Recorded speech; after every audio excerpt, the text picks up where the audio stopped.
السلام علیکم، میں امداد شمرو۔ وزیر اعظم عمران خان اور ان کی حکومت سینٹ کے جن انتخابات کے انعقاد کو اپنی فتح قرار دے رہی ہے وہی ان کے گلے پڑنے جا رہے ہیں۔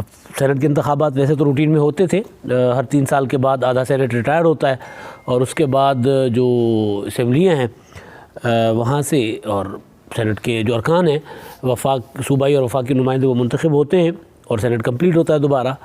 تو یہ کوئی بڑی بات نہیں ہے کہ سینٹ کے انتخابات ہونے جا رہے ہیں۔ وزیر اعظم عمران خان صاحب نے اور ان کی کابینہ نے اور حکومت نے جس طرح سینٹ کے انتخابات وقت سے پہلے کروانے کی کوشش کی، اعلانات کی اور پھر یہ کہا کہ اپوزیشن سینٹ کے انتخابات رکوانا چاہ رہی تھی، جو کہ رکوانا چاہ رہی تھی، حقیقت یہ ہے۔ اور پھر انہوں نے کہا کہ جناب وہ اپوزیشن کامیاب نہیں ہوئی تو انہوں نے ڈھول بجا دیا اپنی کامیابی کا، اپنی جیت کا۔ وہ ایک پولیٹیکل ایک کیا ہوتا ہے وہ وہ کیا ہوتی ہے وہ اس کو صف بندی، ہاں وہ پولیٹیکل ایک صف بندی تھی۔ اپوزیشن کا خیال تھا یا اپوزیشن کی جو حکمت عملی تھی کہ جناب سینٹ کے انتخابات رکوائے جائیں، اس لیے تحریک کا آغاز جو ہے وہ سردیوں میں کر دیا گیا تھا۔ عموماً اتنے ہارڈ موسم میں تحریکیں نہیں چلا کرتی، لیکن اپوزیشن نے کیونکہ ٹارگٹ سینٹ کے انتخابات تھے، مگر ظاہر ہے کیونکہ وہ اپوزیشن جو ہے وہ بہت تیز اور چلاک اپوزیشن ہے، شاطر اپوزیشن ہے، تو جب پھنس جاتی ہے تو پھر کوئی نہ کوئی راستہ نکال ہی لیتی ہے۔ اپوزیشن نے اس طرح اپنے آپ کو دیوار کے ساتھ نہیں لگایا ہوا جس طرح حکومت نے لگایا ہوا ہے۔ تو جب حکومت کو لگا کہ اب وہ ٹک گئی ہے، حکومت اسمبلیاں نہیں جا رہی، حکومت اپنا کم از کم دسمبر یا جنوری یا فروری میں نہیں جا رہی، تو پھر وہ ڈھول بجانا شروع کر دیے کامیابی کے، اور سینٹ کے انتخابات کا ڈھول بج گیا، وہ نگارہ بج گیا۔ تو وہ نگارہ بجنے کے بعد یہ بھی کیا گیا کہ جناب سینٹ کے انتخابات اب وقت سے پہلے کروائے جائیں، تاکہ کہیں ایسا نہ ہو کہ وہ جو اپوزیشن نے 1 فروری کو کہا ہوا ہے کہ 1 فروری کے بعد لانگ مارچ کا فیصلہ ہوگا، تو کہیں وہ فیصلہ نہ آ جائے اپوزیشن کا اور اس کے بعد پھر ایویں سارا معاملہ جو ہے وہ گڑبڑ نہ ہو جائے۔ تو اس وجہ سے سینٹ کا انتخابات فروری میں کروانے کا، قبل از وقت کروانے کا بھی حکومت نے اعلان کیا، مگر بہرحال وہ جو الیکشن کمیشن نے بھی اپنا بتا دیا کہ جناب سینٹ کا انتخابات جو ہے وہ اتنے یعنی 10 فروری سے پہلے نہیں ہو سکتے۔ یعنی وہ حکومت کا جو پلاننگ تھی اس کو جو الیکشن کمیشن کی مجبوریاں کہہ لیں، الیکشن کمیشن کی پابندیاں کہہ لیں، الیکشن کمیشن کا ضابطہ، قانون، آئین کہہ لیں، اس کی وجہ سے وہ حکومت اس میں کامیاب نہیں ہو سکی۔ اور بہرحال اب الیکشن تو ہونے ہیں سینٹ کی، اگر یہ اسمبلیاں برقرار رہتی ہیں، جو کہ لگ رہا ہے کہ رہتی ہیں، کہیں نہیں جا رہی، فی الحال کہیں نہیں جا رہی، اس کے بعد کا پتہ نہیں ہے۔ تو اور یہ بھی ہے کہ بھائی اتھل پتھل جو ہوتی ہے، جس طرح وہ تیزی ہو گئی ہوئی ہے، اس سے بھی لگ رہا ہے کہ کبھی بھی کچھ بھی ہو سکتا ہے، لیکن سر دست ابھی تک لگ رہا ہے کہ سینٹ کے انتخابات ہونے جا رہے ہیں۔ اب عمران خان صاحب کو یا پی ٹی آئی کو اور ہر پولیٹیکل پارٹی کو جو سٹنگ گورنمنٹ ہوتی ہے اس کو سینٹ میں میجورٹی چاہیے ہوتی ہے، کیونکہ سینٹ ایک ایسا وہ ہے، ادارہ ہے، ایسا ایوان ہے جو ظاہر سب سے بڑا ایوان ہے، اور بڑا ایوان ان اے سینس کہ اسی کا فیصلہ چلتا ہے۔ تو اوورال ویسے پارلیمنٹ کا، لیکن کیونکہ جو قومی اسمبلی میں قانون سازی ہوتی ہے وہ سینٹ سے منظور کروانی ضروری ہوتی ہے، تو سینٹ میں ہر حکومت کو اکثریت چاہیے ہوتی ہے، ورنہ صوبے کی ہوتی ہے، پھر اس کے لیے جوائنٹ سیشن بلوانا پڑتا ہے، اور پھر جوائنٹ سیشن میں قانون سازی کی جاتی ہے۔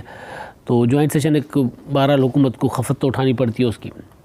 اس حکومت نے ہر قانون سازی یا کم از کم جو متنازع معاملات تھے وہ جوائنٹ سیشن تک ضرور حکومت یہ لے گئی ہے۔ تو ہر حکومت کی یہ کوشش ہوتی ہے کہ وہ سینٹ میں آئے میجورٹی میں، اور جو فگرس ہیں وہ یہی بتا رہے ہیں کہ جناب اب سینٹ کا اگر الیکشن ہو جائیں گے تو پی ٹی آئی کو سادہ اکثریت سینٹ میں مل جائے گی۔ اب سادہ اکثریت مل جائے گی، اس کا مطلب ہے کہ جو قانون قومی اسمبلی سے سادہ اکثریت سے حکومت پاس کروائے گی وہ سینٹ سے بھی منظور کروا لے گی۔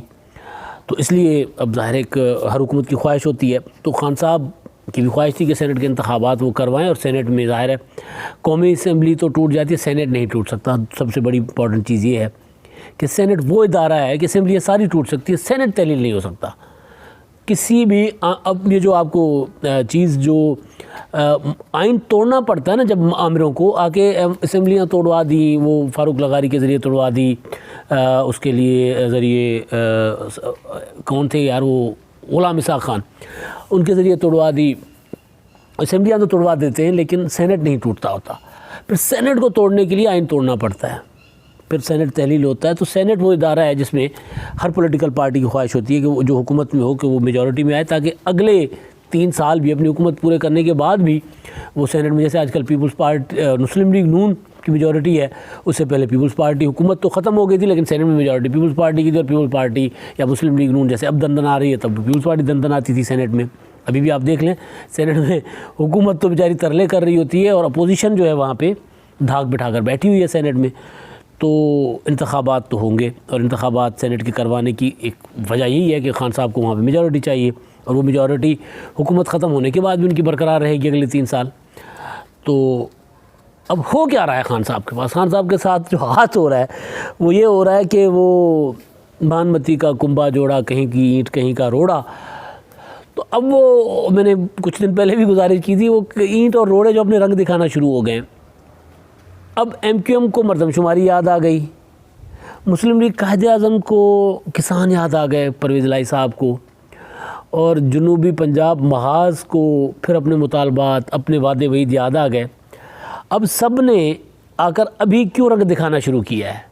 آپ دیکھیں ذرا ایٹ اے ٹائم پرویز الہی صاحب نے کچھ دن پہلے وہ ایسے لگ رہا تھا کہ یار پرویز الہی سے بڑا تو کوئی مطلب ڈیموکریٹ اور کوئی پارلیمنٹ کی بالادستی, کوئی غریبوں کے کسانوں کے حقوق کا علمبردار ہو ہی نہیں سکتا, ایسے بول رہے تھے پرویز الہی صاحب کو. پھر وہ وزیر آباد کا, خیر پرویز الہی صاحب کا وہ جو ہیلتھ سیکٹر میں انہوں نے جو کام کیا وہ بڑا ایک ہے کہ پنجاب میں انہوں نے بہرحال اپنے 5 سال کے دور میں بڑا کام کیا تھا. تو وزیر آباد کا جو ان کا تھا وہ ہسپتال کارڈیولوجی والا, وہ بھی پھر ان کو یاد آ گیا.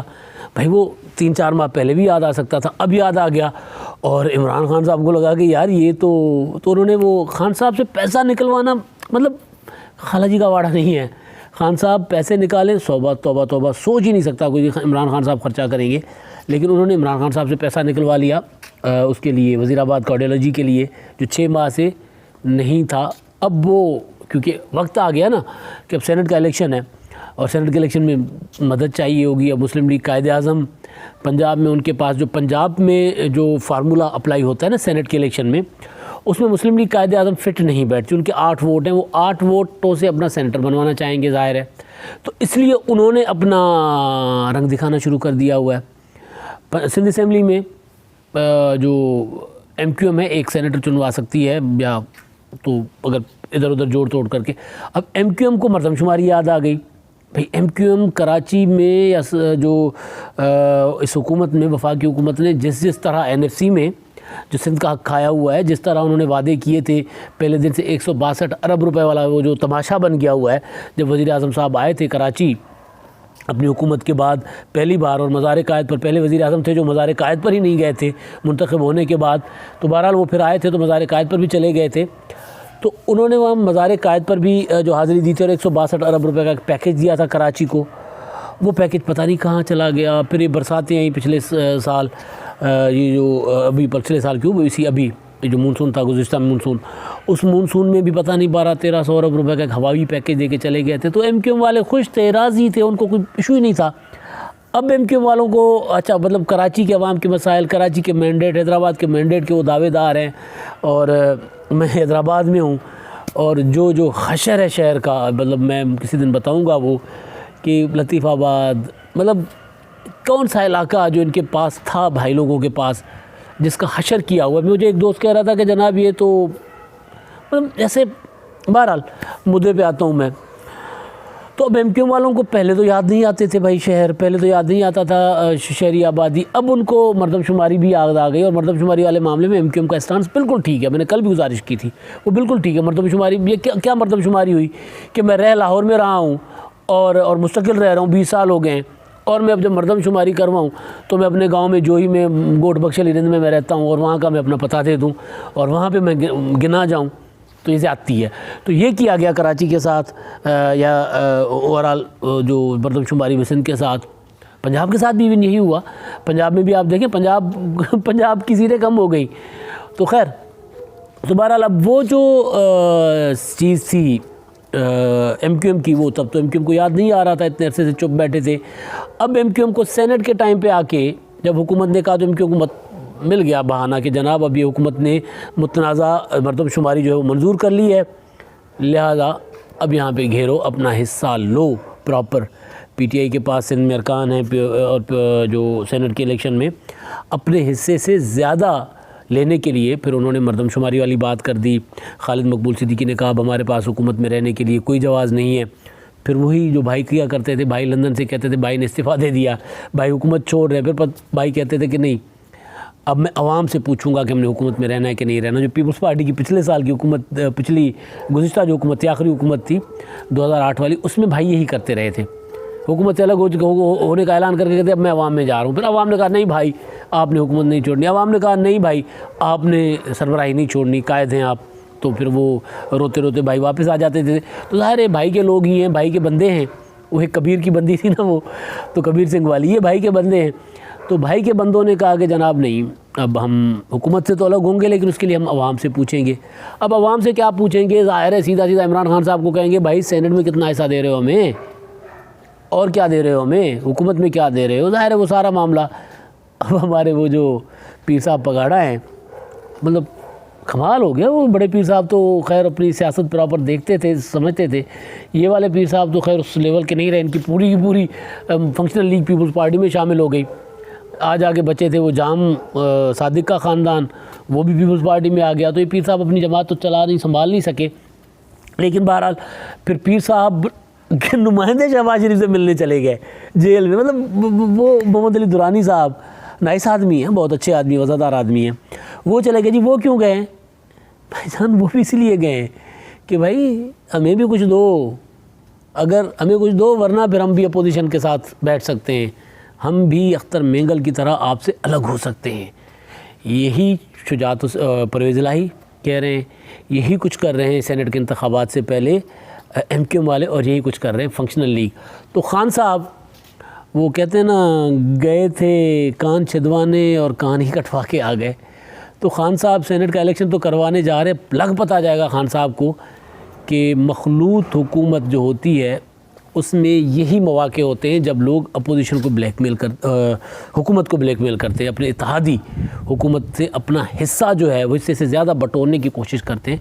تو وہ وقت تو آ گیا ہے، اور اب خان صاحب کو پتہ لگ جائے گا کہ کولیشن گورنمنٹ کیسے چلائی جاتی ہے۔ بے شک خان صاحب نہیں چلا رہے، خان صاحب کو کوئی چلوا کے دے رہے ہوں، بے شک اگر جو کوئی کہہ رہا ہے ممکن ایسا ہی ہو، پھر بھی خان صاحب کو لگ پتہ جائے گا کہ نہیں یار یہ ایسے نہیں چلنا، یہ کرکٹ کا میدان نہیں ہے، یہ 11 کھلاڑیوں کی ٹیم نہیں ہے، یہ ملک ہے، یہ حکومت ہے، اور اس حکومت کو اگر اتحادیوں کے سر پہ چلانا ہے تو پھر کچھ دان بھی کرنا پڑے گا۔ اور خان صاحب تو ٹھہرے کنجوس، دیکھیں دان کرتے ہیں یا اپنی روایتی ان کی جو ایک شہرت ہے کہ وہ جناب ایک ٹکا خرچ کرنے کے عادی نہیں ہے۔ کھلاڑیوں کو کہتے تھے کہ چلو کھانا کھانے چلتے ہیں، اب وہ کھانے کے بلاتے تھے اور کھانے کے بعد اپنے حصے کا بل دے کر کہتے تھے باقی اپنے حصے کا بل ادا کر کے آ جاؤ۔ لیکن حکومت میں ایسے نہیں چلتا، حکومت میں دینا پڑتا ہے، بہت کچھ دینا پڑتا ہے۔